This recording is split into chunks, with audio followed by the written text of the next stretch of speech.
इस रामचरितमानस को इस गांव में प्रवाहित करने वाले समस्त आयोजक, व्यवस्थापक एवं ओम प्रकाश राय जी, गोपाल राय जी, उनके सभी सहयोगियों को मैं व्यास मंच की तरफ से, व्यास गद्दी की तरफ से और पूरे अपने कलाकारों की तरफ से, संगीताचार्य जनों की तरफ से बहुत बहुत साधुवाद देते हैं। मैं चाहता हूं कि इसी तरह से रामचरितमानस की मंदाकिनियां भारत के कोने कोने में इसी तरह प्रवाहित होती रहे।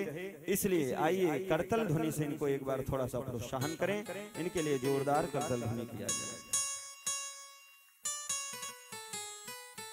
श्री रामचरितमानस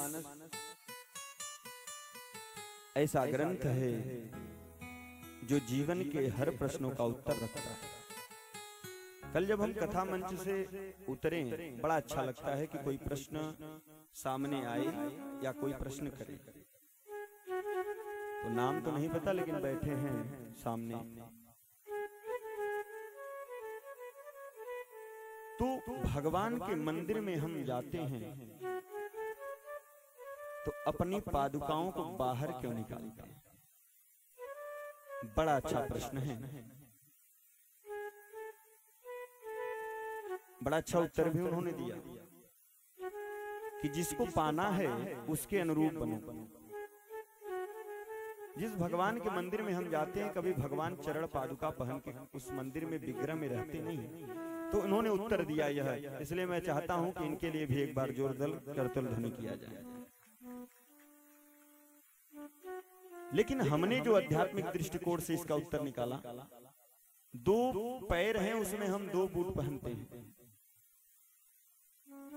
एक है काम और दूसरा है क्रोध। भगवान की शरणागति उसी को मिलेगी जो काम और क्रोध को बाहर ही निकाल के आएगा। कामेश क्रोधेश रजोगुण समुद्भवः। काम और क्रोध की उत्पत्ति कब होती है? रजोगुण से होती है। रजोगुण किसे कहते हैं? रजोगुण जो अन्न हम खाते हैं उसी में रजोगुण पाया जाता है, और जो अन्न हम खाते हैं उसी रजोगुण के वजह से हमारे भीतर काम उत्पन्न होता है। और जब काम उत्पन्न होता है और उस काम की पूर्ति में कोई बाधा आती है, तब हमारे भीतर क्रोध की उत्पत्ति होती है। और जब क्रोध उत्पत्ति होती है तो बुद्धिनाशात् प्रणश्यति, बुद्धि का नाश हो जाता है और हम गलत कर्म कर बैठते हैं। तो प्रश्न उठता है, अगर रजोगुण अन्न में है तो संत कैसे इससे बच जाते हैं? संत भी तो वही अन्न खाते हैं। तो रामचरितमानस में इसका उत्तर मिलता है कि तुम ही निवेदित भोजन करहीं। इसीलिए भगवान को अपने भोजन को समर्पित कर देना चाहिए। और जब हम भगवान को समर्पित करते हैं तो वही रजोगुण सतोगुण में बदल जाता है। और जब सतोगुण में बदल जाता है तो काम और क्रोध की उत्पत्ति नहीं होती। इसी में इनके दूसरा प्रश्न भी था कि महाराज मंदिर में जाते हैं तो प्रसाद क्यों बांटा जाता है? प्र माने प्रभु, साध माने बैठाना। जिसके भीतर प्रभु के पास बैठाने की क्षमता हो उसी का नाम तो प्रसाद है। तो उस भोजन को हम प्रसाद बनाएं। इसीलिए घर में माताओं से निवेदन करते हैं कि भोजन बनाइए तो भगवान को पहले चढ़ाइए, तब आपका बच्चा विवेकी बनेगा। जो बच्चा संस्कारवान बनेगा। तो रामचरितमानस ऐसा कोश है, कोई ऐसा उत्तर नहीं जो उसमें न हो। एक छोटा सा वृतांत देकर के आगे बढ़े कथा में, वैसे समय तो बहुत कम है। एक महात्मा जी स्टेशन पे बैठ के इस रामचरितमानस का पाठ कर रहे थे। एक जेंटलमैन पहुंचे, सेठ आदमी, साइंस युग का व्यक्ति। महाराज जहां देखो इन महात्माओं को खोल के पुस्तक बैठ, क्या मिलता है इसमें? और महात्मा संत हृदय नवनीत समान, सुन लिया उन्होंने, कुछ कहा नहीं। और जैसे ही ट्रेन आई, ट्रेन में महात्मा चढ़ गए, वो व्यक्ति भी चढ़ गया। ट्रेन कुछ दूर चली, तुरंत वह आदमी चिल्लाया, अरे कोई गाड़ी को रोको। और तब तक किसी ने चैन खींच लिया। क्या हुआ? हमारी पत्नी तो स्टेशन पे छूट गई। और बाबा ने बिठा लिया, कहा अगर तुम रामचरितमानस पढ़े होते तो ऐसी गलती तुमसे नहीं होती। क्यों? क्योंकि जब मेरे राम केवट की नौका पर चढ़ने लगे तो केवट ने कहा प्रभु अब आप इस पे पधारिए। उन्होंने कहा पहले सीता आप चढ़ो। तो वह पुरुष जो सब सर्वप्रथम यात्रा करे तो अपनी पत्नी को आगे बिठाए और उस बाद में बैठे, यह रामचरितमानस शिक्षा देती है। अगर तुम रामचरितमानस पढ़े होते तो इतनी बड़ी गलती न कर बैठते। ये है रामचरितमानस। क्या प्रश्न नहीं है इसमें? क्या उत्तर नहीं है प्रश्न? आइए इसी के साथ हम अपनी कथा में प्रवेश करें। कल की चर्चा में हमने सुना भगवान को कहाँ ठहराया गया। सुंदर सदन सुखद सब काला, सुंदर सदन सुखद सब काला, सुंदर सदन काला, ताहाँ वास लय दीन भुवाला, ताहाँ वास लय दीन भुवाला, सिय निवास सुंदर सदन, शोभा किमी कहीं जाए, शोभा किमी कहीं जाए, सुंदर सदन सुंदर, दर्शन करिए, सुंदर सदन सुखद सब काला, सुंदर सदन सुखद सब काला, ताहाँ रहें ताहाँ वास है दीन भुवाला। कल की कथा में हमने सुना कि जनक जी ने श्री राम जी लक्ष्मण जी को कहाँ ठहराया? एक सुंदर सदन में। वह सदन किसका है? महाराज जनक गए सीता जी के पास, जाके उन्होंने कहा बिटिया आज से तुम इस घर को, इस भवन को छोड़ के अपनी माँ के भवन में चले जाओ, क्योंकि यहाँ एक विशिष्ट अतिथि रहेंगे। और सीता जी चली गई अपनी माँ के भवन में। सीता जी है भक्ति स्वरूपा, उनको भक्ति कहा जाता है। और भगवान राम है पर ब्रह्म परमात्मा। तो बोले कि एक भवन है जिसको बाबा लिखते हैं सिय निवास सुंदर सदन, वो माता सीता का भवन है जो समस्त ऋतुओं में एक समान रहता है, समस्त कालों में एक समान रहता है, हर युग में वह भक्ति रहती है, चाहे वो जो कोई काल हो, वो सदन हर युग में है। और मेरे गोविंद उसी भवन में ही ठहरते हैं, क्योंकि ईश्वर कहीं मिले या ना मिले, कड़कड़ में मिले या ना मिले, मंदिरों में मिले या ना मिले, लेकिन ईश्वर एक जगह मिलता है। कहाँ मिलता है? बताइए मैया जी, ईश्वर कहाँ मिलता है? नहीं पता। ईश्वर एक जगह मिलता है। सत्य बराबर तप नहीं, झूठ बराबर पाप, जाके हृदय साच है, ताके हृदय आप।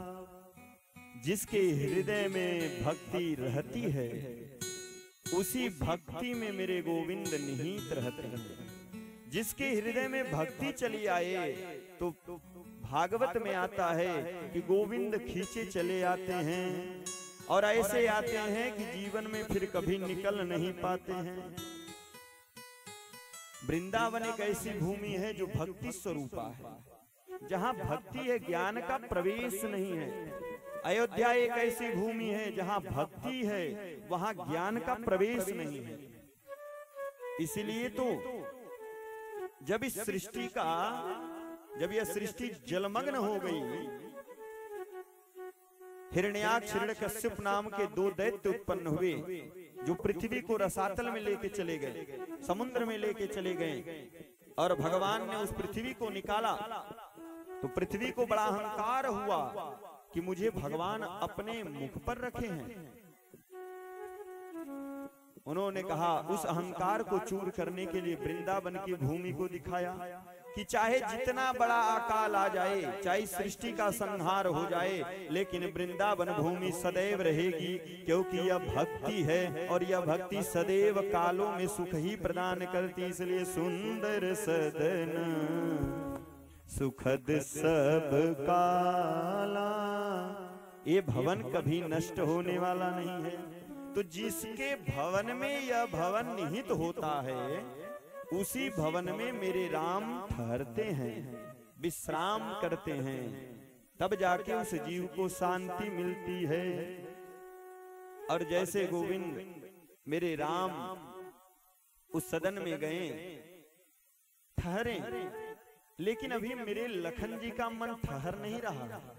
लखन जी के भीतर एक उत्कंठा जगी, नाथ लखनो पुरो देखन चाही, नाथ लखन पुर देखन चाही, प्रभु सकुच डर प्रगटन काई, प्रभु सकुच प्रगटन काई, प्रभु सकुच डर प्रगटन काई। हे नाथ, राम जी ने कहा विश्वामित्र जी से, हे नाथ, लक्ष्मण जी के मन में नगर देखने की इच्छा है।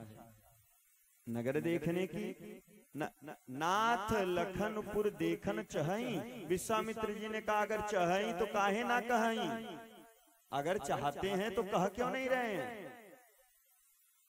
तो राम जी ने कहा, प्रभु सकोच डर प्रगटन करहि। प्रभु संकोच और डर के मारे आपसे नहीं कह रहे हैं, लेकिन वो नगर घूमना चाहते हैं। और अगर आपकी आज्ञा हो तो नगर दिखाई तुरंत ले आवो। तो विश्वामित्र जी ने कहा, ये बताइए कि नगर देखने की इच्छा लखन जी को है या आपको है। उन्होंने कहा, नहीं नहीं, मुझे नहीं, लखन को है। उन्होंने कहा, तो तुम इस जनकपुर के विषय में क्या जानते हो, तुम दिखाओगे इनको। मैं किसी को बुलाता हूं जो इस नगर से परिचित है, और अगर जो नगर से परिचित है वही तो भ्रमण कराएगा। उन्होंने कहा, नहीं सरकार, एक समस्या खड़ी हो जाएगी। अभी लखन जो है छोटा है, कहीं रास्ता भटक गया या कहीं मन अटक गया तो इसे फिर कोई ला नहीं पाएगा। क्योंकि ये जीव जब नगर घूमने के लिए निकलता है तो इस जगत जाल में भटक जाता है। जब हम नगर देखने की इच्छा, इस नगर में आते हैं तो हम आते तो हैं, लेकिन इस नगर में घूमते घूमते भटक जाते हैं, और जब भटाटवी में अटक जाते हैं तो मेरे रघुनाथ हाथ पकड़ के बाहर निकालते हैं। इसलिए प्रभु कहते हैं कि प्रभु अगर आज्ञा हो तो नगर दिखाई तुरंत ले आवई। तो मैं तुरंत नगर दिखा के इनको ले आऊंगा, करऊं सुफल। तो विश्वामित्र जी ने कहा, केवल नगर देखने मत जाइए। अगर आप जा रहे हैं तो केवल नगर देखने मत जाइए, नगर वासियों को दिखाने जाइए। करऊं सुफल सब के नयन, सुंदर बदन दिखाए। सबके नेत्रों को आप सुख प्रदान करिए अपने सुंदर तन को दिखा के। और एक बात कहूं मैं, या निवेदन करूं, वास्तव में मेरे राम जैसा सुंदर कोई है भी नहीं। इसलिए प्रभु विश्वामित्र जी ने कहा कि सबके दृष्टि को सुख प्रदान करने के लिए जाइए। और चल दिए आज्ञा पा करके दोनों भाई। श्री दशरथ राजकुमार नजर तुम्हें लग जाएगी, दशरथ राजकुमार नजर तुम्हें लग जाएगी, दशरथ राजकुमार नजर तुम्हें लग जाएगी, दशरथ राज दशरथ राजकुमार नजर तुम्हें लग जाएगी, कुमार नजर तुम्हें लग जाएगी। आपका ऐसा सौंदर्य है कहीं आपको नजर न लग जाए। अलख कुंचित मुख श्यामल सोहति मानवसी, रमत कर कुंजा नजर तुम्हें लग जाएगी। दशरथ राजकुमार नजर तुम्हें लग जाएगी, दशरथ राजकुमार नजर तुम्हें लग जाएगी, दशरथ राजकुमार नजर तुम्हें लग जाएगी।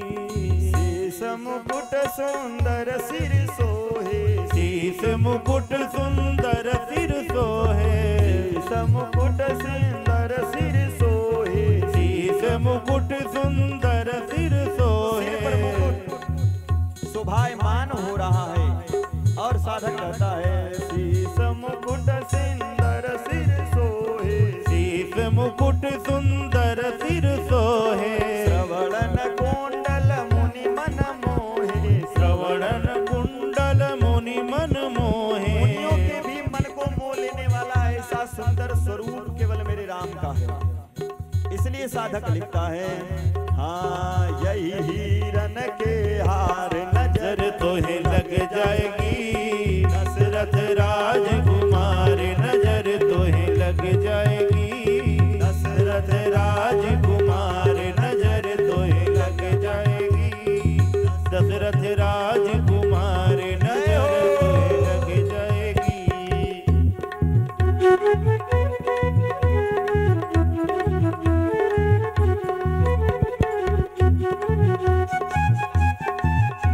हरि बोल।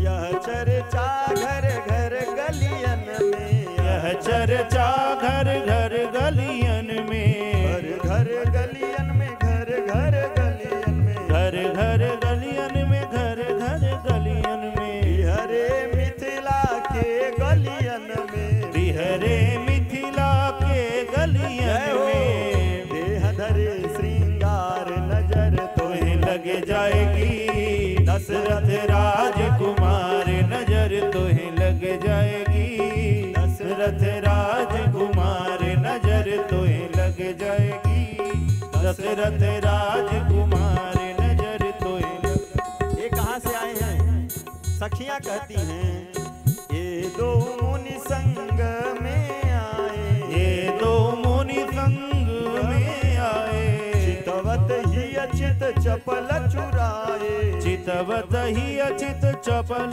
चुराए। ये चोरन के सरदार नजर तुम्हें लग जाएगी, दशरथ राजकुमार नजर तुम्हें लग जाएगी, ये चोरन के सरदार नजर तुम्हें लग जाएगी, दशरथ राजकुमार नजर तुम्हें लग जाएगी, दशरथ राजकुमार नजर तुम्हें लग जाएगी, दशरथ राजकुमार हरि बोल। नजर तुम्हें लग जाएगी, दशरथ राजकुमार नजर तुम्हें लग जाएगी, दशरथ राजकुमार नजर तुम्हें लग जाएगी।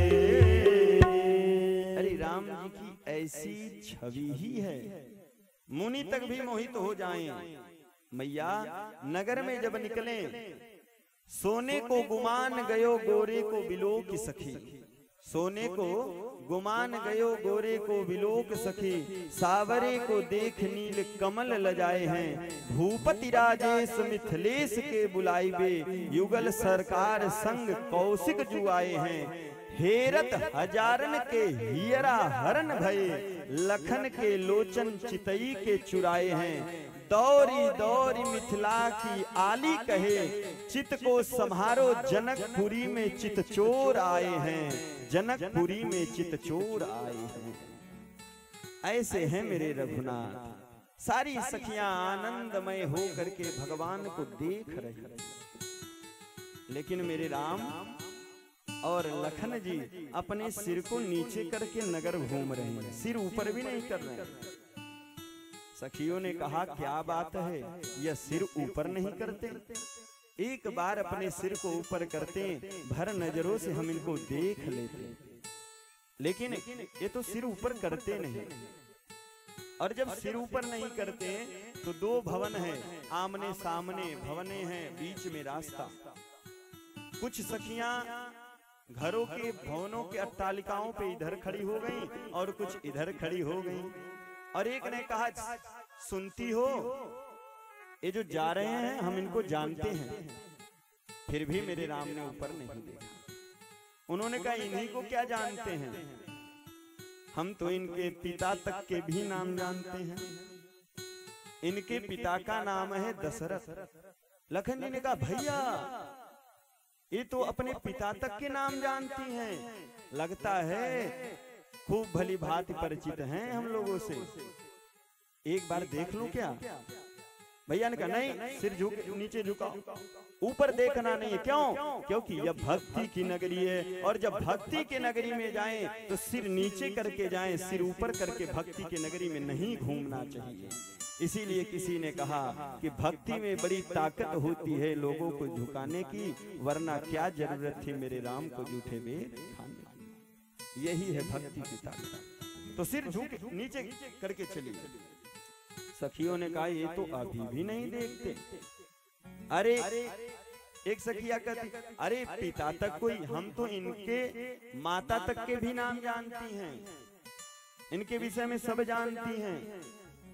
और ये जो जा रहे हैं ना सावले से, इनका नाम है राम। अरे इन्हीं का नहीं, वो जो गोरे से हैं, सुन सखिता सुमित्रा माता, ये सुमित्रा माता के पुत्र हैं जिनका नाम है लखन। अरे भैया ये तो माता तक के भी नाम, एक आप तुम कहिए या मत कहिए, मना करे या ना करे, आप तो मेरी माता का भी नाम ले लिया, मैं तो देखूंगा। उन्होंने कहा नहीं नहीं देखना नहीं है, सिर नीचे करो। उन्होंने कहा, सखियों ने कहा अरे सखी लगता है कि यह बहरे हैं, इनको सुनाई नहीं देता। और सोचिए बहरा उनको कहा जा रहा है जिनके लिए गोस्वामी जी लिख रहे हैं, बिनु पग चलई सुनई बिनु काना, बिनु पग चलई सुनहु बिनु काना, बिनु पग चलई सुनई बिनु काना, बिनु पग चलई सुनहु बिनु काना, कर बिनु करमा करई विधि नाना, कर बिनु करमा करई विधि नाना, तन बिन परस नयन बिनु देखा, ओ तन बिन परत नयन बिन दे। उनको कहा जा रहा है, उनको गूंगा और बहरा कहा जा रहा है। बिनु बाड़ी बकता बड़ जोगी, बिन बाणी भगता बड़ जोगी। जो बिना हाथों के स्पर्श करते हैं, सृष्टि के सभी काम करते हैं, जो बिना नेत्रों के देखते हैं, जो बिना मुख के, यहाँ तक ही वो बोलते ही नहीं। शास्त्र कहता है मूकम करोति वाचालम पंगुम लंघ्यते गिरिम यत कृपातम अहम वंदे परमानंद माधवम। वो तो ऐसे हैं कि गूंगा व्यक्ति भी जिनकी कृपा से बोलने लगे, लंगड़ा व्यक्ति भी पहाड़ चढ़ जाए। यही बात गोस्वामी जी रामचरितमानस में लिखते हैं, मूक होई वाचाल पंगु चढ़े गिरिवर गहन, जासु कृपा सु दयाल द्रवहु सकल कलिमल हरन। तो जिनकी कृपा से लोग बोलते हैं, आज उन्हीं को कहा जा रहा है कि ये बोलते नहीं, सुनते नहीं, कितना अटपटा सा प्रेम है मिथिलावासियों। ब्रज की गोपियां और अयोध्या की नारियां देखें तो अयोध्या की नारियां राम जी के और ब्रज की गोपियां कृष्ण जी के प्रति उनको देखने में परेशान रहती हैं।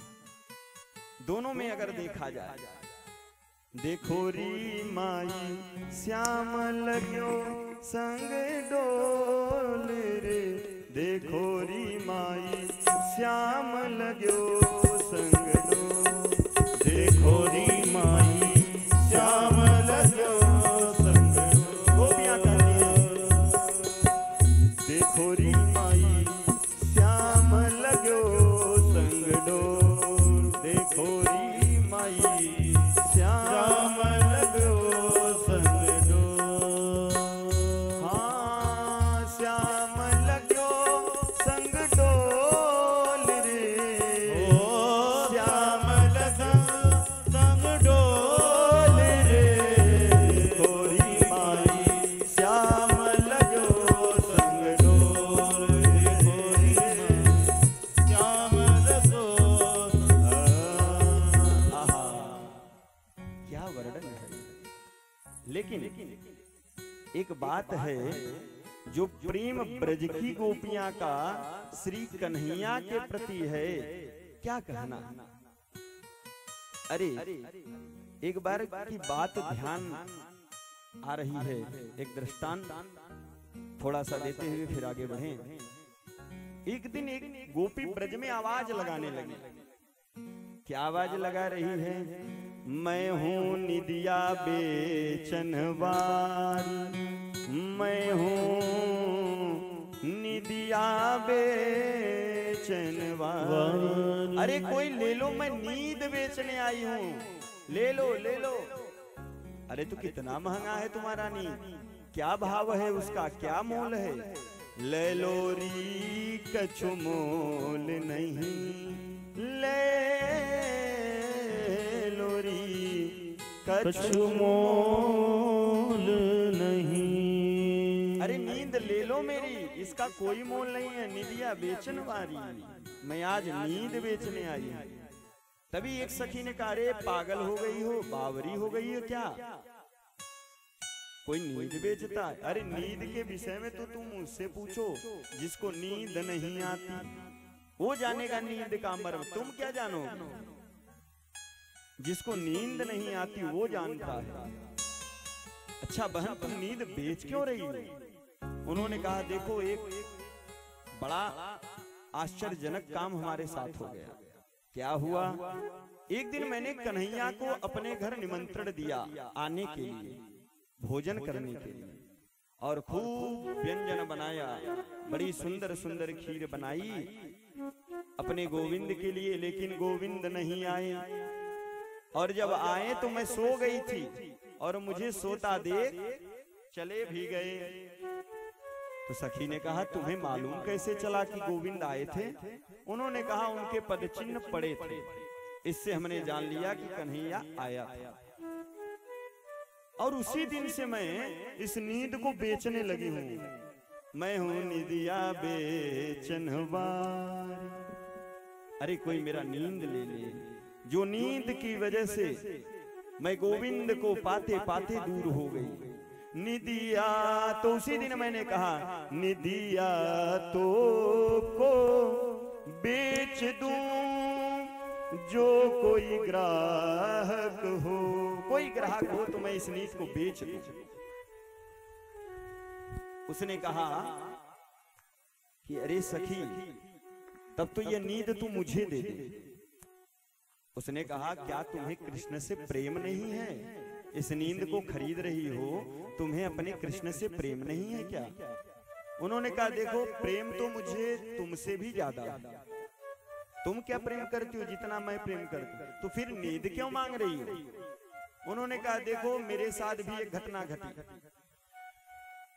पौड़ी हुती पलका पर मैं, पौड़ी हुती पलका पर मैं, पौड़ी हुती पलका पर मैं, ज्ञान व ध्यान प्रभु चित लागे। एक दिन मैं पलंग पे लेटी हुई थी, ज्ञान व ध्यान पूर्वक मेरा प्रभु से चित्त लग गया, मन लग गया। राधे राधे बोलना पड़ेगा, जोर से बोलना पड़ेगा, राधे राधे। और जब भैया काहे को डिस्टर्ब हो रही हैं आप लोग? कोई आए जाए कथा पर, जब आप लोग डिस्टर्ब होते हैं तो हम डिस्टर्ब होते हैं। इसलिए कथा में जितना सहयोग कर सके करना चाहिए। कोई आए उससे क्या मतलब? महाराज पौड़ी होती पलना पर मैं पलंग पर लेटी हुई थी, भगवान में ध्यान लग गया और नेत्र बंद हो गए। और तभी हमने देखा कि कृष्ण मेरे पास आके खड़ा हो गया और मैं उठी, जैसे ही उसे अपने हृदय से लगाने के लिए, तभी मेरी नींद खुल गई और कन्हैया नहीं रहा वहां। पौड़ी होती पल का पर मैं ज्ञान व ध्यान प्रभु चित लागे। लाग गई पल में पल के, पल में आग बंद हो गई और पल लागे ही पल में प्रभु आए। और जैसे ही पल का लगा प्रभु आए, लेकिन तो मैं जो उठी उनसे मिलबो को, जाग परी प्रभु पास न पायो। तय प्रभु प्रीतम सोई के खोए, मैं प्रभु प्रीतम जाग गवायो। तू तो प्रीतम सो के गवा दी और मैं तो जाग के गवा दी, इसलिए ये नींद मुझे दे दो। ये ब्रज की गोपियों का प्रेम है, एक गोपियों का प्रेम है। इसी तरह अयोध्या वासियों का प्रेम है। अयोध्या की नारियां कहती हैं, अरे देखते नहीं, जानती हूँ क्यों नहीं देखते? इनको अपनी सुंदरता पर बहुत अहंकार है। ये जानते हैं कि मैं बहुत सुंदर हूँ। एक सखी ने कहा, वैसे सच कहें तो वास्तव में बहुत सुंदर हैं, इनको देखो तो नजर हटती नहीं। तो दूसरी सखी कही, वैसे सुंदर तो हैं लेकिन उतने सुंदर नहीं जितने की हमारी जानकी। गर्भ करो रघुनंदन जनिमा मनमा। तुलसीदास जी लिखते हैं बरवे रामायण में कि सखियां कहती हैं, गर्भ करो रघुनंदन जनि मन माह, देखो आपनी सूरत सियजू की छाह। आप इतने सुंदर हैं कि आप मेरी जानकी जी की छाह में अपना चेहरा देख सकते हैं, बस। और वास्तव में मेरी जानकी जी बहुत सुंदर हैं। अगर इसका अभिमान आपको है तो लो, मैं फूल बरसाती हूँ और मानो निमंत्रण दे रही है कि आके एक बार मेरे जानकी जी को पुष्प वाटिका में देख लेना, तुम्हारा यह अभिमान चूर चूर हो जाएगा। हियर सई बर सई सुमन सुमुखी सुलोचन वृंद, जाहि जहाँ जहाँ बंधु दो, तहाँ तहाँ परमानंद। राम जी चले जा रहे हैं, जहाँ जहाँ जा रहे हैं वहाँ वहाँ परम आनंद छा जा रहा है। प्रभु नगर घूमते घूमते भगवान छोटे छोटे बच्चों से भी मिले। जो छोटे छोटे बच्चों से मिले तो बालकों ने कहा, आप चक्रवर्ती सम्राट के पुत्र हैं और हे राघव, पुरबालक कहीं कहीं मृदु बचना, सादर प्रभु दिखावई रचना। पुरबालक कहीं कहीं मृदु बचना, सादर प्रभु दिखावई रचना। पुरबालक कहीं नहीं मृदु बचना, सादर प्रभु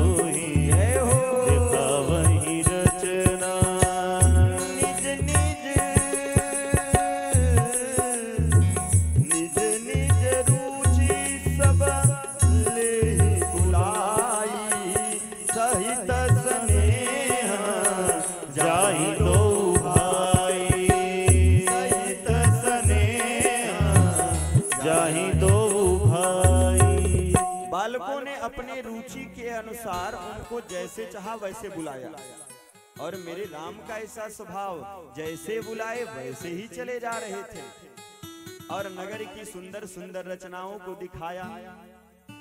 और जब जाने का समय आया, बालकों ने कहा प्रभु भगवान आप तो प्रभु हैं, आप चक्रवर्ती अवध नरेश के पुत्र हैं, चक्रवर्ती अवध नरेश के कुमार तुम, हम धनहीनों से स्नेह क्यों लगाए हो? खोटे हैं खरे हैं भले हैं बुरे हैं, किंतु सत्य कहो राम हमें भूल तो न जाओगे। हे राम आप तो अवध नरेश हैं मैं जानता हूँ, लेकिन ये सच सच बताना कि आप हमें जाने के बाद भूल तो नहीं जाओगे। भगवान ने बड़ा सुंदर उत्तर दिया, मित्र मन मानस में पाकर स्नेह सदा, मित्र मन मानस में पाकर स्नेह सदा, कमल सदा फूले हैं और फूलेंगे, चक्रवर्ती ताज क्या तीनों लोक राज सुख प्रेम के मुकाबले न तुले हैं ना तुलेंगे, ना तुले हैं ना तुलेंगे। इसीलिए हरि व्यापक सर्वत्र समाना, हरि व्यापक सर्वत्र समाना, प्रेमत प्रगट होहि मैं जाना, प्रेमत प्रगट होहि मैं जाना। तो मेरे प्रभु तो प्रेम के बस में रहते हैं। इसीलिए एक साधक ने लिखा, जो प्रेम गली में आया नहीं, प्रियतम का ठिकाना क्या जाने। चाहे जितना कोई ज्ञान कहे, पर भगवान को पाना क्या जाने। जो वेद पढ़े जो भेद करे, मन में नहीं निर्मलता लाए, कोई चाहे जितना ज्ञान कहे, पर भगवान को पाना क्या जाने। भगवान को तो वही प्राप्त कर सकता है जिसके हृदय में प्रेम है, राघों के प्रति चरणों में अनुराग है। इसलिए प्रभु बच्चों के साथ भी ऐसी लीला करते हैं। सो केवल भगत तन हित लागी, परम कृपालु प्रणत अनुरागी। ऐसे भोले भाले भक्तों के कल्याण के लिए ही मेरे राघव ने इस शरीर को धारण किया। मैया भगवान भक्तों के संग अनेक लीलाएं करते हैं। ऐसे बालकों से वार्तालाप करते करते श्री तुलसीदास जी कहते हैं कि ऐसी ऐसी लीलाएं देखकर जिसका वर्णन भी मैं नहीं कर सकता। खूब लीलाएं नगर में भगवान ने किया। साधारण मनुष्य भगवान को अगर प्राप्त कर सकता है तो तुलसीदास जी कहते हैं केवल एक ही साधन है, वह है प्रेम। क्यों? क्योंकि पोथी पढ़ पढ़ जगमुआ, पंडित भयान को ढाई अक्षर प्रेम का पढ़े सो पंडित हो। कौन सा ढाई अक्षर प्रेम का? उमा कहूँ मैं अनुभव अपना, उमा कहूँ मैं अनुभव अपना, उमा कहूँ मैं अनुभव अपना। सत हरि भजन जगत सब सपना, सत हरि भजन। दर्शन करिए सत्य ढाई अक्षर का। और धर्म न दूसर सत्य समान, धर्म न दूसर सत्य समान, धर्म न दूसर सत्य समान, धर्म न दूसर सत्य समान। आगम निगम पुराण बखाना, आगम निगम पुराण बखाना। तो सत्य ही ईश्वर है, अर्थात केवल ईश्वर के चरणों में ही प्रेम करे तो मानव परमात्मा की प्राप्ति कर सकता है। यहाँ बैठे कितने लोग श्री सत्यनारायण का व्रत सुनते हैं? हाथ उठाइए। वैसे तो सब लोग सुने होंगे, लेकिन क्या कभी आप लोगों ने, आपके मन में ऐसा प्रश्न आया कि कथा तो हम सुनते हैं श्री सत्यनारायण भगवान की, लेकिन कहानी किसकी होती है? उस ब्राह्मण की। अथा अन्य संप्रवक्षामि, एक ब्राह्मण था, और फिर किसकी सुनते हैं? लीलावती कलावती की। हम तो कथा सुन रहे हैं श्री सत्यनारायण व्रत कथा, तो उसमें आपको मिलेगा कि उस ब्राह्मण ने जब श्री सत्यनारायण का व्रत किया तो वह इस लोक में सुख भोग करके परम वैकुंठ पद को प्राप्त किया। सुने होंगे। तो क्या कभी मन में यह प्रश्न नहीं उठा कि वह ब्राह्मण कौन सी सत्यनारायण भगवान की कथा को सुना था? हम तो उस ब्राह्मण की कथा को सुन रहे हैं जहां पुस्तक में लिखा है कि कौन ब्राह्मण ने श्री सत्यनारायण व्रत की कथा को किया और उसके करने मात्र से उसे वैकुंठ पद मिला। अरे मूर्खो, तो पता क्यों नहीं किया कि वह है क्या? हम मूर्ख हैं, हम उसके पीछे नहीं जाते। महाराज कितनी बार सुने, रोज सत्यनारायण भगवान की कथा सुनते हैं, लेकिन आज तक हमें मालूम नहीं चला कि वास्तव में वह सत्यनारायण व्रत कथा है क्या। श्री सत्य नारायण कथा, कितने अक्षर हुए? श्री सत्य नारायण व्रत कथा 5। और कितने अध्याय हैं सत्यनारायण की पुस्तक में? 5। अब देखिए, विस्तृत तो नहीं बताएंगे, केवल आपको दर्शन करा देते हैं। श्री कहते हैं भुवनेश्वरी को, भुवनेश्वरी कहते हैं जो भुवन में ईश्वरी, जिसका यह भुवन है, जिसकी भुवन में हम आप बैठे हैं, ऐसी भुवन में व्याप्त रहने वाली राज राजेश्वरी श्री राधिका जी, श्री सीता मैया, जिसके भुवन में हम आप बैठे हैं, इस भुवन में यस्य श्री नारायण सत्य, सत्य क्या है? तो सत्य क्या है उसे जानना, और सत्य उमा कहूं मैं अनुभव अपना, सत हरि भजन जगत सब सपना, वह नाम ही सत्य है। दूसरा अध्याय यह बताता है, पहला अध्याय यह बताता है कि जिस भुवन में हम हैं, यह भुवन किसका है? उस ईश्वरी का। और सत्य रूपी जब अध्याय दूसरे को हम पढ़ते हैं तब मालूम चलता है कि वह सत्य है कौन। तब तीसरे अध्याय में खोज मिलती है कि यस्य श्री नारायण, वह नारायण है। और तब आगे चौथे अध्याय में मालूम चलता है कथा। कथा क्या है? कम प्रेम स्थापयति इति कथा, जिसके सुनने से हृदय में प्रेम उत्पन्न हो जाए वह है कथा। और व्रत क्या है? मैया जी, खूब अन्न का त्याग कर देना, सब कुछ छोड़ करके कुछ मत खाइए, उसे व्रत नहीं कहा जाता। व्रत कहा जाता है आचरण को। आचरणवान बनिए, आचारः लभते परम, आचरण से ही सब कुछ प्राप्त होता है। आचरण कैसा?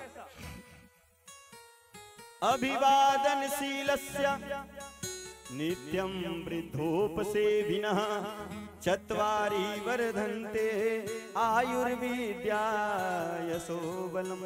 अभिवादनशीलस्य नित्यं वृद्धोपसेविनः, जो नित्य विनम्रता पूर्वक वृद्धों की सेवा करता है, अपने माता पिता की सेवा करता है, गुरुजनों का आदर करता है, उनके 4 चीज अनायास बढ़ जाते हैं, आयुर्विद्या यश और बल।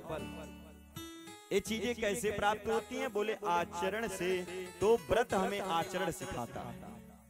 श्री सत्यनारायण व्रत कथा यही है। और इसका सार क्या मिला? उमा कहूं मैं अनुभव अपना, सत हरि भजना जगत सब सपना, सत हरि भजना जगत सब सपना, जाकर नाम सुनत शुभ होई, जाकर नाम सुनत शुभ होई, मोरे गृह आवा प्रभु सोई, मोरे गृह आवा प्रभु सोई। किसी ने कहा तुलसीदास जी से, राधे राधे बोलना पड़ेगा। राधे राधे। और जोर से बोलना पड़ेगा। राधे राधे। जब तक आवाज कान में नहीं आएगी तब तक आगे नहीं बोलेंगे। राधे राधे बोलना पड़ेगा। तो किसी ने तुलसीदास जी से पूछा कि क्या यह लीला देख के कोई मनुष्य भटक नहीं जाएगा? ये कौन राम है? उन्होंने कहा यह वही राम है जिनके जन्म के समय दशरथ जी ने कहा जाकर नाम सुनत शुभ हुई मोरे गृह आवा प्रभु सोई। कौन प्रभु? सोई राम व्यापक ब्रह्म भुवन निकाय पति माया धनी अवतरे अपने भगत हित अवतरे अपने भगत तना निज तंत्र श्री रघुकुल मणि। ये वही राम है जिनका यह ब्रह्मांड है। ये वही राम है जिनके नाम का जप त्रिपुरारी सदा करते रहते हैं। इसलिए केवल इस मनुष्य का अगर कोई कल्याण कर सकता है तो वह केवल प्रभु का नाम है। श्री तुलसीदास जी कहते हैं अब बहुत देर हो गई। राम जी ने सोचा कि गुरु जी इंतजार कर रहे होंगे, इसलिए तुरंत लक्ष्मण जी के साथ गुरु जी की सेवा में उपस्थित हो गए। गुरुदेव को प्रणाम किया। रात्रि हुई, खूब चरणों की सेवा किया। लखन जी ने भैया राम के चरणों को दबाया। एक भाई और भाई का प्रेम, बड़ा भाई पिता तुल्य होता है और जो छोटा भाई अपने बड़े भाई का सम्मान नहीं करता इस जगत में क्या, जब इस संसार को छोड़ के वहां जाता है तो परमात्मा भी उसका सम्मान नहीं करता।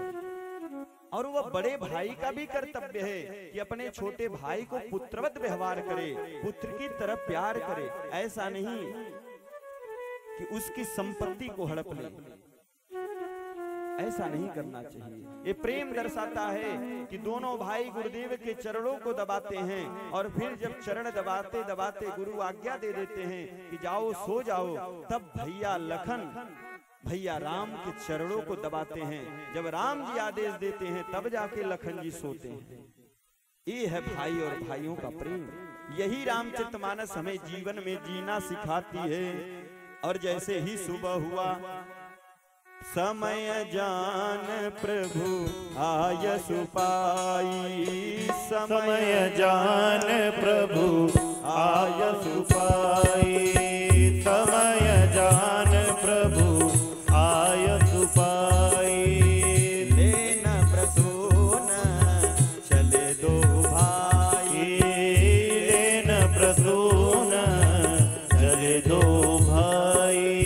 समय जान प्रभु आयसु पाई, समय जान प्रभु आयसु पाई। लेन प्रसून चले दो भाई। विश्वामित्र जी की आज्ञा से विश्वामित्र समझ गए कि अब वह समय आ गया है कि भगवान और भक्ति का मिलन हो। और जैसे ही उस समय को वह जान लिए, उन्होंने आदेश दिया पुष्प वाटिका से जाओ, पुष्प चुन के लाओ। दोनों भाई डलिया लेकर के पुष्प वाटिका में निकल लेते हैं।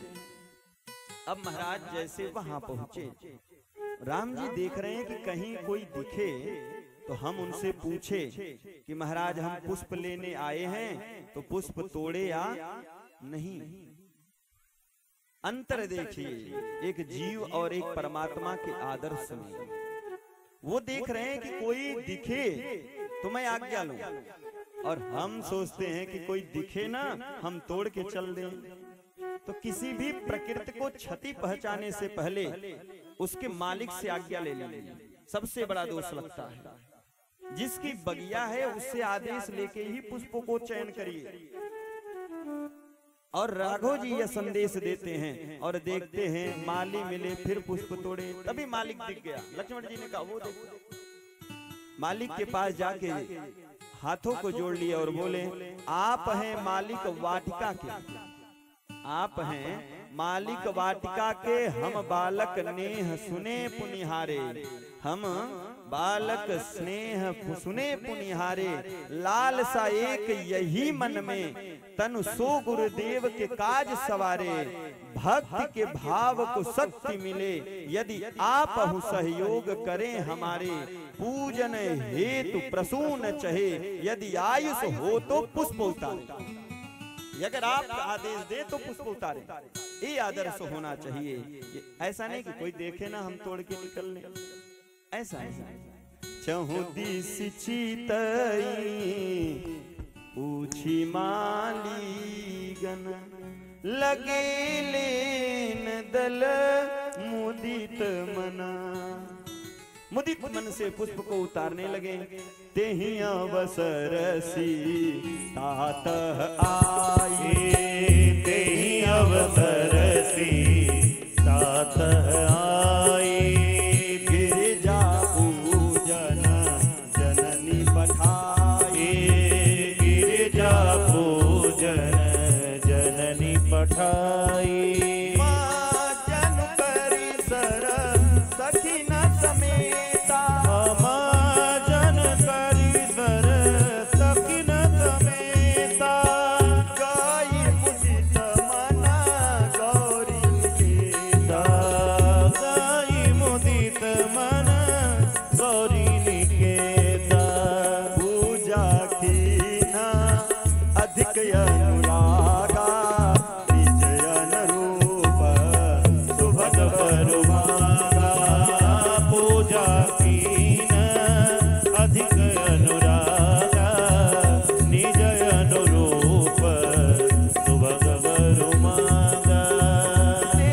अवसर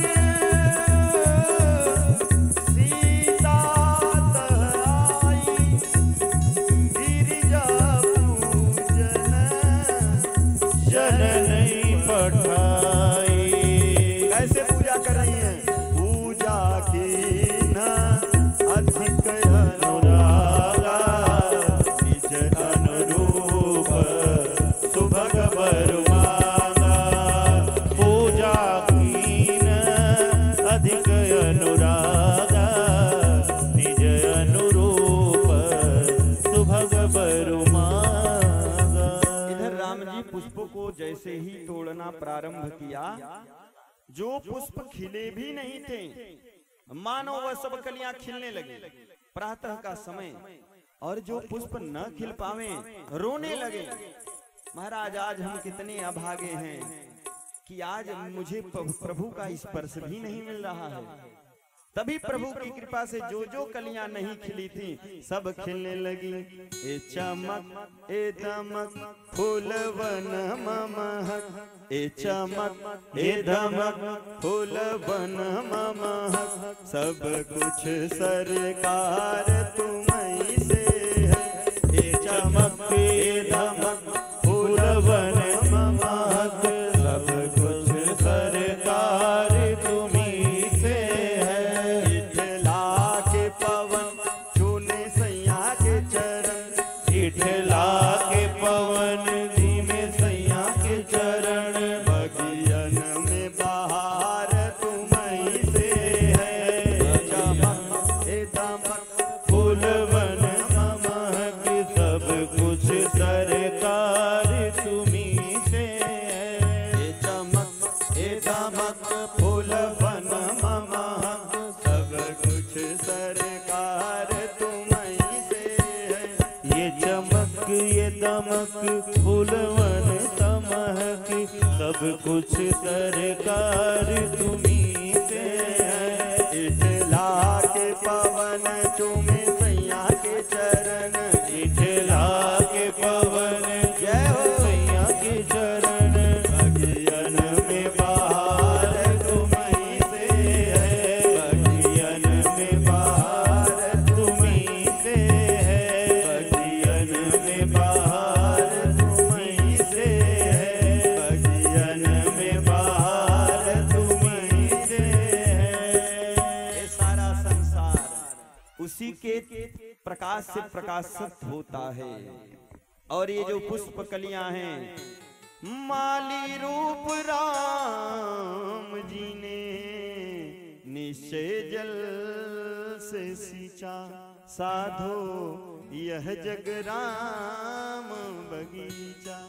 ये पूरा संसार मेरे राम का बगीचा, सभी कलियां खिल गई।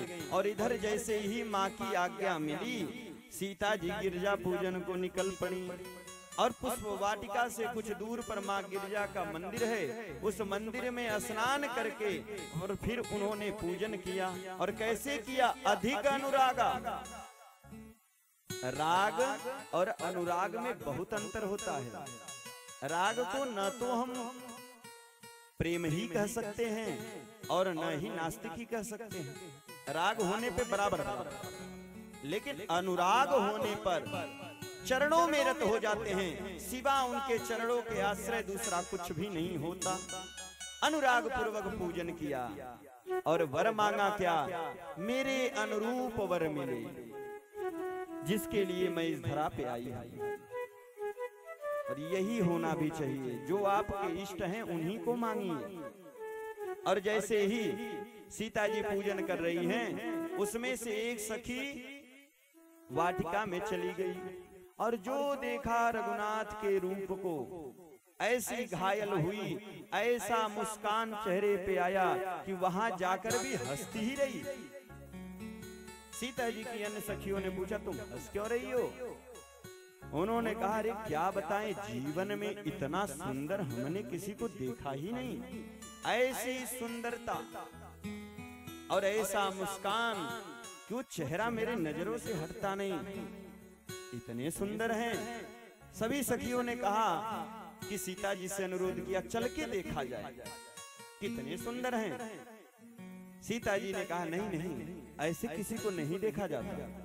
उन्होंने कहा, आप निश्चिंत रहिए, क्योंकि मैंने सुना है कि ये दोनों भाई मुनि के साथ आए हैं। और मानो यह रामचरितमानस संदेश देता है कि जो संत के चरणों का आश्रय लेकर के चलते हैं, संतों की तरह वह भी इस संसार में पूजनीय होते हैं। इसलिए इन्हें देखने में कोई दोष नहीं लगता।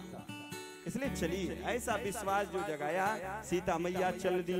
लता भवन ते प्रगट भये, ते अवसर दो भाई। तभी वहां राम जी लखन जी प्रकट हो गए, क्योंकि उन्होंने सुना नूपुर की आवाज। उनको पहले नूपुर की आवाज सुनाई थी। उन्होंने कहा, लखन कोई आ रहा है। और जैसे ही देखते देखते जब वो पास आती गई, तो उन्होंने कहा, प्रथम भक्ति आ रही श्रवणम कीर्तनम यस्य। पहली भक्ति श्रवण है, और ईश्वर को प्राप्त करने का पहला साधन श्रवण है। इसलिए जहां जब भी रामचरितमानस संदेश देती है कि जब भी श्रवण करने का अवसर मिले तो इससे मत चूकिएगा, क्योंकि यही परमात्मा की प्रथम भक्ति है। इसलिए केवल श्रवण, नुपुर का श्रवण सुनाई दिया, और जैसे ही स्वर सुनाई दिया, रामचरितमानस में वर्णन आता है कि वो तो पुष्प वाटिका में ही थे। लेकिन क्या लिखते हैं गोस्वामी जी, लता भवन ते प्रगट भये, तेहि अवसर दो भाई। यहाँ प्रगट कह दिया, अभी कहें कि गए, लेकिन अब उन्होंने कहा प्रकट हो गए। अर्थात जब आप कथा सुनेंगे तो आपके हृदय में परमात्मा प्रकट हो ही जाएगा। यही कथा का तो प्रताप है। इसलिए जैसे ही सीता जी ने राम जी को देखा, राम जी ने सीता जी को देखा, श्री राम को देख कर के जनक नंदनी, श्री राम को देख कर के जनक नंदनी, बाग में वो खड़ी रह गई, राम को देख कर के जनक नंदनी, राम को देख कर के जनक नंदनी, बाग में जा खड़ी रह गई, बाग में जा खड़ी रह गई, राम देखे सिया को, सिया राम को, राम देखे सिया को, सिया राम को, चारों अखियां लड़ी रह गई, चारों अखियां लड़ी रह गई, राम को देख कर के जनक नंदनी राम को देख करके जनक नंदनी थे जनकपुर गए देखने के लिए हे जनकपुर गए देखने के लिए जनकपुर गए देखने के लिए हे जनकपुर गए देखने के लिए सारी सखियां झरोखन से झांकने लगी सारी सखियां झरोखों से झांकने लगी देखते ही नजर देखते जैसे देखा देखते ही नजर मिल गई दोनों की देखते नजर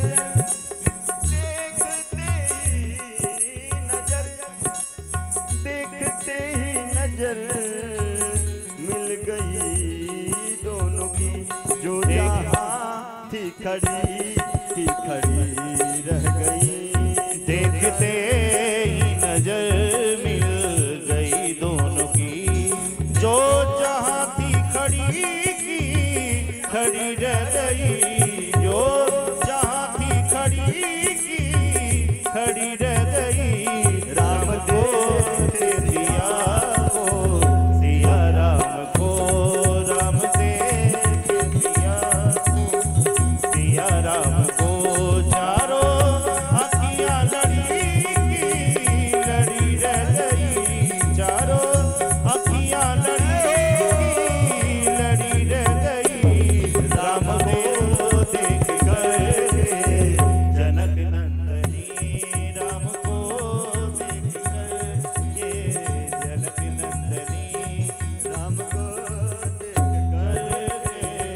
जनक नंदनी जनकपुर गए थे देखने के लिए सारी सखियां झरोखन से झांकने लगी और जैसे ही तभी एक सखी बोल पड़ी बोली है एक सखी राम को देख कर बोली है एक सखी राम को देख कर रच दी है विधाता ने जोड़ी सुघर रच दिए हैं विधाता ने जोड़ी सुघर पर एक शंका है पर धनुष कैसे तोड़ेंगे बाले कुंवर पर धनुष कैसे तोड़ेंगे बाले कुंवर मन में शंका बनी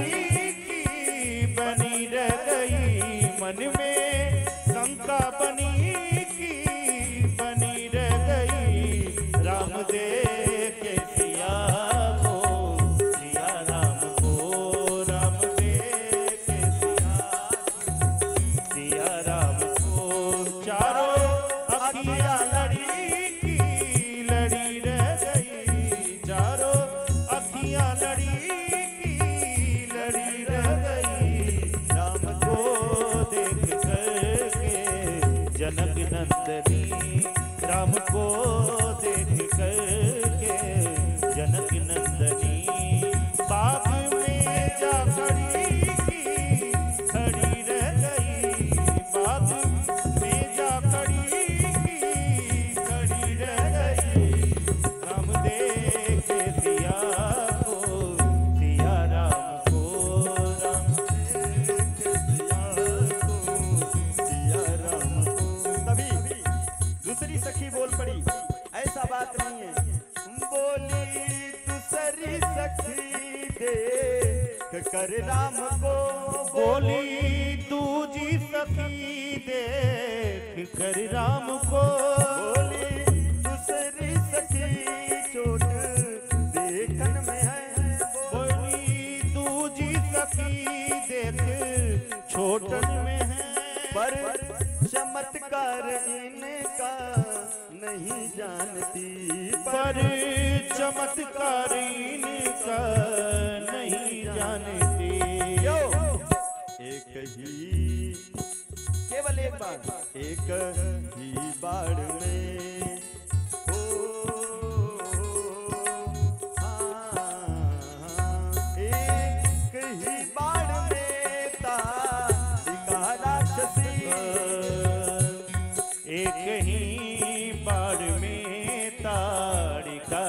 राक्षसी की बाढ़ में तारिका राक्षसी।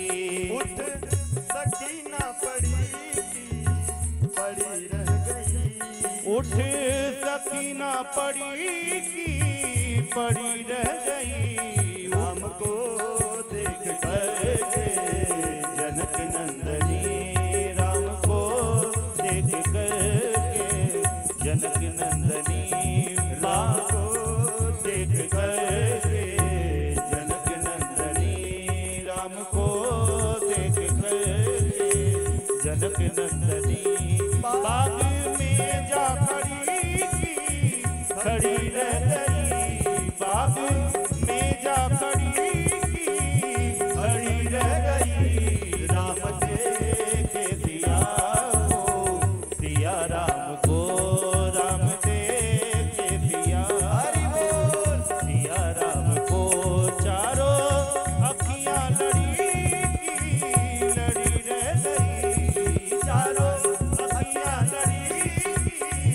लड़ी रह गई। राम को से सिया को, सिया राम को, राम देखे सिया को, सिया राम को, राम देखे सिया को, सिया राम को, राम देखे सिया को, सिया राम को। आहा, जो दर्शन किया प्रभु का, मानो शरीर शिथिल हो गया, वहीं पे खड़ी की खड़ी रह गई। जिसने देखा वो वहीं घायल हो गया। और जैसे अनुपम स्वरूप का दर्शन करके तब फिर श्री सीता जी पूना मंदिर गए। अभी मांगा था कि निज अनुरूप, मेरे अनुरूप देना, लेकिन फिर मंदिर गई और जाकर के प्रार्थना करने लगी। जय जय गिरिवर, जय जय गिरिवर राज किशोरी, जय जय गिरिवर राज किशोरी, जय जय गिरिवर राज किशोरी, जय जय गिरिवर राज किशोरी। जय महेश मुख चंद चकोरी, जय महेश मुख चंद चकोरी, जय गज बदन खड़ा नन माता, ओ जय गज बदन खड़ा नन माता। जगत जननी दामिनी दूति गाता, जगत जननी दामिन दुति गाता। भक्तों को श्री दुर्गा सप्तशती का पाठ करने में सुविधा नहीं हो पाती। वह केवल इतने चौपाइयों का अगर गायन कर ले तो उन्हें पूर्ण दुर्गा सप्तशती के वाचन का फल मिल जाता है। ऐसी श्री रामचरितमानस की महिमा आइए प्रेम के साथ गाएं। नहीं तब आदि मध्य अवसान, नहीं तब आदि मध्य अवसान। अमित प्रभाव वेद नहीं जाना, अमित प्रभाव वेद नहीं जाना। आपके प्रभाव को वेद भी नहीं जानता, इसलिए मैं जानती हूँ। भव भव विभव पराभव कारिणी, भव भव विभव पराभव कारिणी, विश्व विमोहिनी स्वबस विहारिणी, विश्व विमोहिनी स्वबस विहारिणी। पति देवता सुती महो मातु प्रथम तव रेख, पति देवता सुती महो मातु प्रथम महिमा अमित न सकहि, कहि सहस शारदा सेवा, सेवत तोहि सुलभ फलचारी। इनकी सेवा करने से, जगत जननी जगदम्बा की सेवा करने से, इस पद को गाने से दुर्गा सप्तशती का फल तो प्राप्त होता ही है। चार चीजें और प्राप्त होती हैं। क्या? मैया कहती हैं, सेवत तो ही सुलभ फलचारी। सेवक तो ही सुलभ फलचारी। वरदायिनी पुरारी प्यारी। ओ वरदायिनी पुरारी प्यारी। देवी पूजी पद कमल तुम्हारे। देवी पूजी पद कमल तुम्हारे। सुर नर मुनि सब होई सुखारे। देवी पूजी पद कमल तुम्हारे।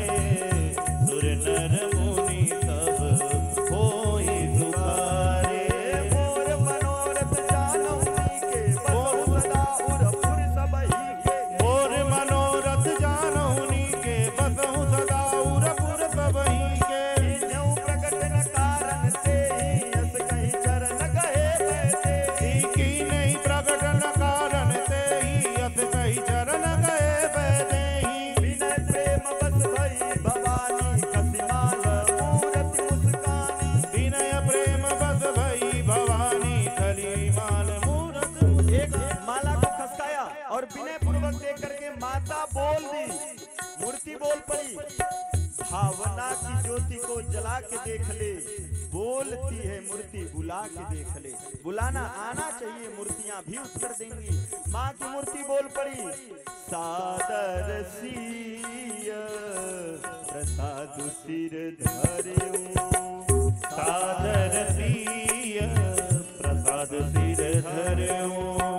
बोली गौरी हर्ष ही अभयार्यो। बोली गौरी बोल पड़ी गौरी माता। भरऊं। सुनु सिय सत्य आशीष हमारी। पूजहि मन कामना तुम्हारी। राम सिया राम जय जय राम। राम सिया राम नारद बचन सदा सुचि साचा। नारद बचन सदा सुनि साचा। तो बरु मिलहि जाहि अनुराचा। राम सिया राम जय जय राम। राम सिया राम जय जय राम। मन जाहि राचउ मिलहि सो बरु सहज सुंदर सावरो। मन जाहि राचउ मिलहि सो बरु सहज सुंदर सावरो। करुणा निधान सुजान सिलुसा नेह जानत सावरो। यही भांति गौरी शीस सुनि सिय सहित हिय हरसियली। तुलसी भवानी पूजी पुनि पुनि मुदित मन मंदिर चली। मुदित मन मंदिर चली। आशीर्वाद मिल गया। जाओ, जिसका मन में तूने स्वरूप बसाया है वही तुझे पति रूप में मिलेगा। और जो माने आशीष दिया, जानी गौरी अनुकूल सिय हिय हरस न जाई कहीं। मंजुल मंगल मूल बाम अंग फरकन लगे। शुभ संकेत मिलने लगे और खूब आशीर्वाद दिया। और जैसे ही वरदान पाई अपने भवन को आ गई। इधर राम जी भी गुरु की सेवा में उपस्थित हो। गुरु जी ने कहा, पास में गए, बोले लाल जी पुष्प चुनाए। उन्होंने कहा पुष्प तो ले आया। उन्होंने कहा पुष्प तो ले आया, लेकिन मन कहाँ दे आया? मन भी तो कहीं दे दिया। सारा वृतांत राम जी ने बताया कि ऐसे ऐसे पुष्प वाटिका में हुआ। उन्होंने कहा जाओ मैं आशीर्वाद देता हूँ। सुफल मनोरथ हो ही तुम्हारे। राम लखन सुनी भय सुखारे। सुफल मनोरथ हो ही तुम्हारे। राम लखन सुनी भय सुखारे। आए सुखारे। अब यहाँ रामचरितमानस यह संदेश देता है कि जब जीव भक्ति के मार्ग पर जाता है, गुरुदेव की शरणागति ग्रहण करता है, तो गुरुदेव की कृपा से भक्ति के साथ साथ जीव का मिलन होता है। यही रामचरितमानस की महिमा। अब गुरुदेव ने आशीर्वाद दिया और अगला दिन हुआ, गुरु जी ने कहा चलिए जहाँ के लिए हम लोग आए हैं, कहाँ? सिय स्वयंवर देखई जाई, ईस काई धो देई बड़ाई। चलो सिय स्वयंवर देख के आते हैं। लेकिन मन में लोग सोच रहे हैं कि ईश्वर किसको यह बड़ाई देगा। थोड़ा सा स्पष्ट कर दें कि जनक जी के यहाँ भगवान शिव का पिनाक धनुष है। उस धनुष को जनक जी के यहाँ परशुराम जी संपत्ति के रूप में रखे। एक दिन मैया ने बात ही बात में धनुष को उठा लिया और यही उन्होंने प्रण कर लिया कि जो भी वीर, महावीर, महाभक्त इस धनुष को उठाएगा, मैं ऐसा प्रतिज्ञा करता हूँ कि अपनी पुत्री का विवाह निर्विरोध, कोई विरोध नहीं होगा, उसके हाथों में दे दूंगा। और उसी रंगशाला में वही धनुष यज्ञ देखने के लिए, यज्ञ में भाग लेने के लिए सभी देश देश विदेश के राजा, सभी भूप उपस्थित हुए हैं। वहां राम जी पहुंचे, राजा बैठे हुए हैं सभा में, और जैसे ही राम जी पहुंचे, बाबा लिखते हैं, जिनके रही भावना जैसी, प्रभु मूरति तिन देखी तैसी, जिनके रही भावना जैसी, प्रभु मूरत तिन देखी तैसी। जिसकी जैसी भावना उसे प्रभु उस रूप में दिख रहे हैं। देखहि रूप महारन धीरा, देखहि रूप महारन धीरा, मनहु वीर रसु धर शरीरा। देखहि रूप महारन धीरा, जो महारन धीर हैं उनको दिखाई दे रहे हैं कि वीरों में वीर शिरोमणि, ये महावीर हैं। और डरे कुटिल निप प्रभु ही निहारी, डरे कुटिल निप प्रभु ही निहारी। जो कुटिल राजा हैं, जिनके हृदय में कुटिलाई है, उनको कैसे दिख रहे हैं? मनहु भयानक मूरति भारी, मनहु भयानक मूरति भारी। रहे असुर छल छो निप भेसा, रहे असुर छल छो निप भेसा। तीन प्रभु प्रगट काल सम देखा, तीन प्रभु प्रगट काल सम देखा। कुछ असुर भी वहाँ रूप बना के आए थे, उनको प्रभु मानो काल के रूप में दिख रहे हैं, यमराज के रूप में दिख रहे हैं। इसीलिए गोस्वामी जी को लिखना पड़ा, जाती रही भावना जैसी, प्रभु मूरत देखी जैसी। जाती रही भावना जैसी, प्रभु मूरत देखी जैसी। प्रभु मूरत देखी तैसी, प्रभु मूरत तीन देखी कैसी। उसी रूप को जिन जानकी राम छवि देखी, कोस प्रति हम सरस देखी। उर अनुभव न कहीं सक सो, कवन प्रकार कवन सो। उर अनुभव न सक सो, कवन प्रकार है कवि को। किस प्रकार से इस घटना का वर्णन कोई कवि करे। भगवान अनेक रूप में दिख रहे हैं, अब किसी को महाराज सबकी अपनी अपनी सोच, जैसी दृष्टि वैसा स्वरूप। अब कुछ लोगों को बड़ा दिक्कत होती है कथा जब होती है। महाराज कथा क्यों सुने? व्यास जी तो अपनी दुकान चलाते हैं, वहां कथा क्यों सुनने जाएं? अब सोचिए, विचार करने की बात यह है कि जो फिल्म देखने के लिए हम अपने परिवार बच्चों के साथ थिएटरों में जाते हैं, आज कितनी मैया अपने पुत्र को लेके कथा में आई है? हाथ उठाएं। चलिए आप लोग धन्य हैं, एक बार इनके लिए जोरदार तालियां।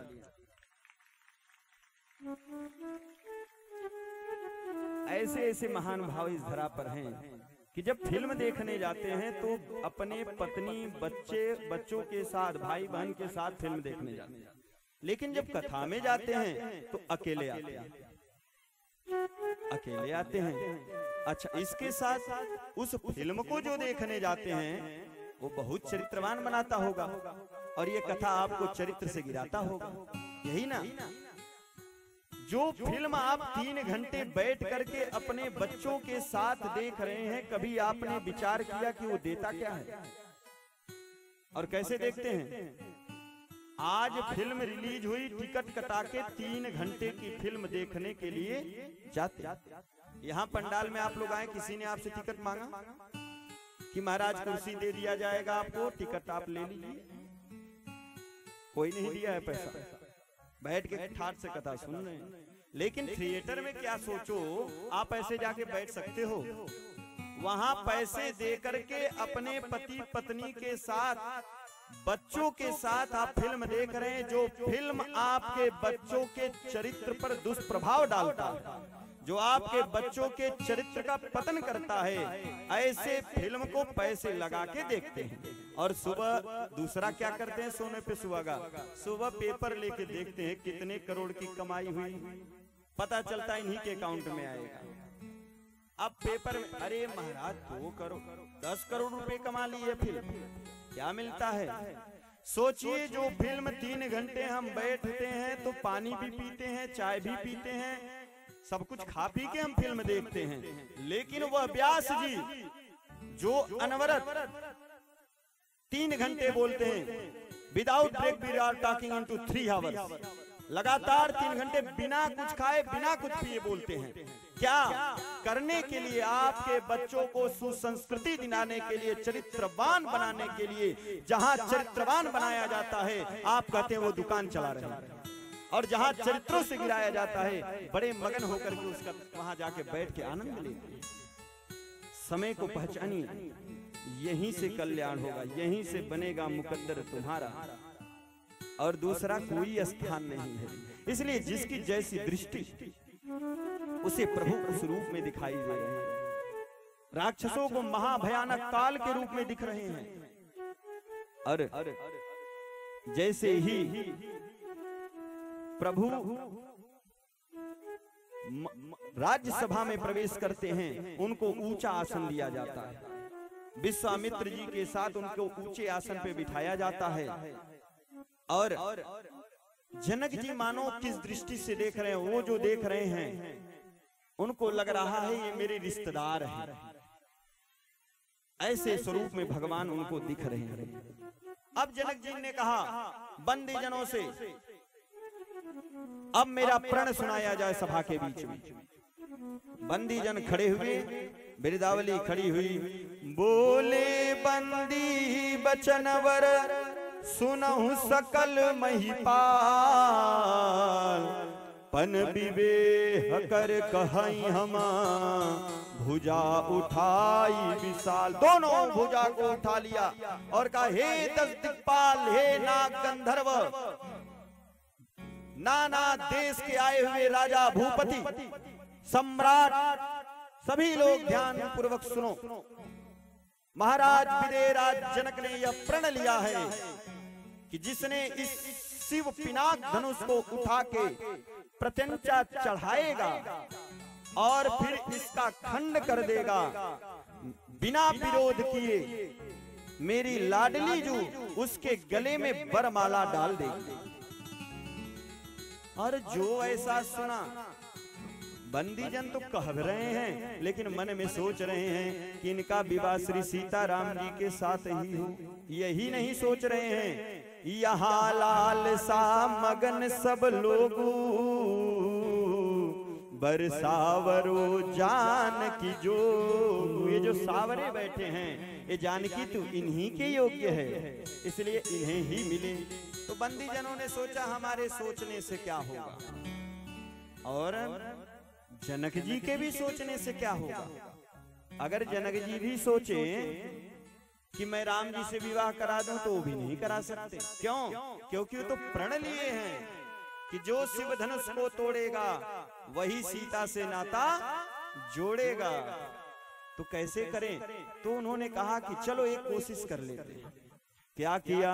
सुनो सुनो राजाओं, ये जो सामने शिव धनुष रखी है, यह धनुष के पास कोई मत जाना। सोई राजा तमक उठे, महाराज अगर जाना ही नहीं था तो ये यज्ञ रखा क्यों? धनुष रंगशाला में रखी ही क्यों गई? हम लोग तो इस धनुष के यज्ञ के लिए ही आए हैं, तो हम जाएं क्यों नहीं? उन्होंने कहा सुन लो, आगे सुन लो। सुनो सुनो, जो भी अपना कल्याण चाहे वह इस शिव धनुष के पास न जाए। क्यों? क्योंकि यह जो शिव धनुष है यह राहु के समान है और तुम लोग चंद्रमा के समान हो। जब राहु चंद्रमा के सन्निकट आता है तो चंद्र ग्रहण लग जाता है, और अगर कभी चंद्रमा सोचे कि मैं राहु के पास चला जाऊं तब क्या होगा सोचो। और तुम लोग चंद्रमा हो के राहु के समीप आओगे तो कैसा ग्रहण लगेगा आप तुम समझ लो अपने विवेक से। हाँ, हम लोग आए ही हैं इसीलिए हम उठाएंगे। और जैसे ही कहा नृप भुज बलु विदु शिव धनु राहु गरऊ कठोर विदित सब काऊ। बंदी जनों ने कहा सावधान, यह धनुष राहु है, तुम्हें यह बात पता होनी चाहिए। और तुम चंद्रमा हो, कहीं चंद्र ग्रहण न लग जाए। दो काम हो गए, एक तो घोषणा भी सुना दी, दूसरा ये भी सुना दिया कि इस धनुष के पास मत जाना। अब महाराज क्यों? बंदी जन बोले किसी के भुजा में इतना सामर्थ्य नहीं जो ये शिव धनुष की पे प्रतिमचा चढ़ा सके। क्यों? रावण बाण महाभट भारे, रावण बाण महाभट भारी, रावण बाण महाभट भारे, रावण बाण महाभट भारी। देखी सरासन गवहीं सिधारे, देखी सरासन गवहीं सिधारी। सोई पुरारी को दंड कठोरा, सोई पुरारी को दंड कठोरा। राज समाज आज जोई तोरा, राज समाज आज जोई तोरा। तो क्या होगा? त्रिभुवन जय समित बैसे ही, त्रिभुवन जय समित बैदेही। नहीं विचार बरहत देही, विनहि विचार बरहि हठिते। तुम कह रहे हो कि हम अपनी दोनों भुजाओं से उठाएंगे, तो सुन लो तुम्हारे पास दो भुजा है।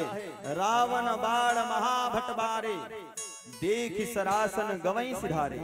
जिनके पास 20-20 भुजा था वो तो देख के चले गए, वो इस धनुष के पास भी नहीं आए। चलो मान लेते हैं कि तुम लोग उठा लो, तो जो उठा लेगा इसे और तोड़ देगा उसको इस त्रिभुवन में यश प्राप्त होगा, और उसके साथ मेरी जानकी जी का विवाह होगा बिना किसी हट। मेरी लाडली उसे जयमाला पहना देगी। कभी कभी हम कुछ ढंग से किसी बातों को घुमा के जब कहते हैं तो बात बन जाती है। घुमावदार ढंग से कही गई बातें कभी कभी बन भी जाती हैं।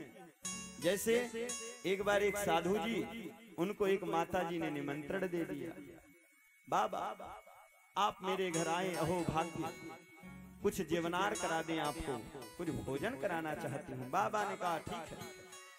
खूब 56 प्रकार का व्यंजन बनाया मैया ने। साधु जी पहुंचे, आसन लगाया, बाबा बैठे, थाली में पूरा भोजन परोस दिया। लेकिन गलती एक क्या हुई कि पापड़ परोसना भूल गई, पापड़ रख दी पीछे। बाबा जो देखे भोजन तो सब थाली में, लेकिन पापड़ की तरफ देख करके होता कि पापड़ भी काश थाली में होता। साधु बाबा ने सोचा कि पापड़ थाली में होता, लेकिन अब कहें कैसे महाराज की पापड़ परोसा नहीं। तो सोई उन्होंने कहा मैया बड़े भाग्य परमात्मा के जो कि मैं आपके घर आ गया, अब बड़ी कृपा से मैं आया हूं, नहीं तो मैं आ नहीं पाता। उन्होंने कहा क्या हुआ बाबा?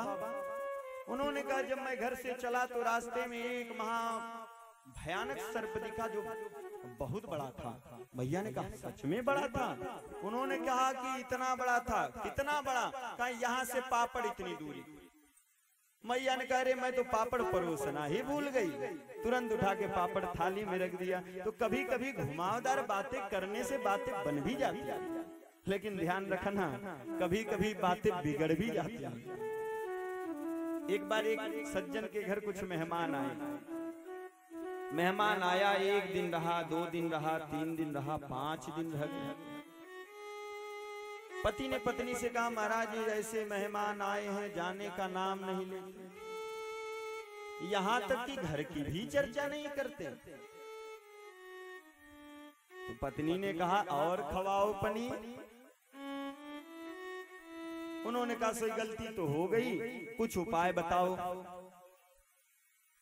तो पत्नी और पति मिलकर के एक विचार करते हैं। पत्नी कहती है ज्वर जुखाम और पाहुना, ज्वर जुखाम और पाहुना, इनका एक उपाय, लंघन दे दो तान के फिर ना वापिस आए। एक कुछ दिन भूखा रख दो फिर कभी घर नहीं आए। ज्वर जुखाम हो जाए तो भूखा रख दो, बुखार नहीं आएगा। और जैसे ही रिश्तेदार रुक जाए कई दिनों तक, भूखा रख दो, फिर वापस कभी मुड़ के नहीं आएंगे आपके घर। और सोई उपाय किया, दोनों अपने में आपस में झगड़ गए। नहीं नहीं तुम्हारी आदत ठीक नहीं है। अब